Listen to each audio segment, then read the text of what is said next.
మౌని రాయ్ గారు ఇప్పుడు కొత్తగా యాక్ట్ చేస్తున్న మూవీ విశ్వంబర. అయితే మౌని రాయ్ గారు ఈ విశ్వంబర మూవీకి ముందు తెలుగులో ఒక్క మూవీలో కూడా యాక్ట్ చేయలేదు. అయితే ఫస్ట్ టైం ఈ విశ్వంబర మూవీలో యాక్ట్ చేస్తున్నారు మౌని రాయ్ గారు. అయితే మౌని రాయ్ గారు ఈ విశ్వంబర మూవీలో ఒక స్పెషల్ సాంగ్లో యాక్ట్ చేస్తున్నారు అని అంటున్నారు మూవీ టీం. చూడాలి మౌని రాయ్ గారికి ఈ విశ్వంబర మూవీతో తనకి తెలుగులో ఒక మంచి హిట్ వస్తుందా లేదా అనేది మనం ఈ విశ్వంబర మూవీ రిలీజ్ అయ్యాక చూడాలి. అయితే విశ్వంబర మూవీ టీం ఈ మధ్య ఒక చిన్న టీజర్ని అలానే ఒక పాటని విడుదల చేసింది. అయితే వాటికి మంచి రెస్పాన్స్ వచ్చింది. అయితే ప్రస్తుతం విశ్వంబర మూవీ టీం షూటింగ్లో బిజీగా ఉన్నారు. అయితే ఈ విశ్వంబర మూవీని ఈ అక్టోబర్లో రిలీజ్ చేసేలా ప్లాన్ చేస్తున్నారు movie team.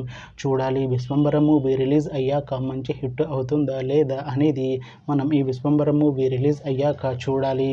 Thanks for watching this video friends. మీకు ఈ వీడియో నచ్చితే ఈ వీడియోని లైక్ చేయండి. ఇంకా ఇలాంటి మూవీ అప్డేట్స్ కోసం ఈ ఛానల్ని సబ్స్క్రైబ్ చేసుకోండి.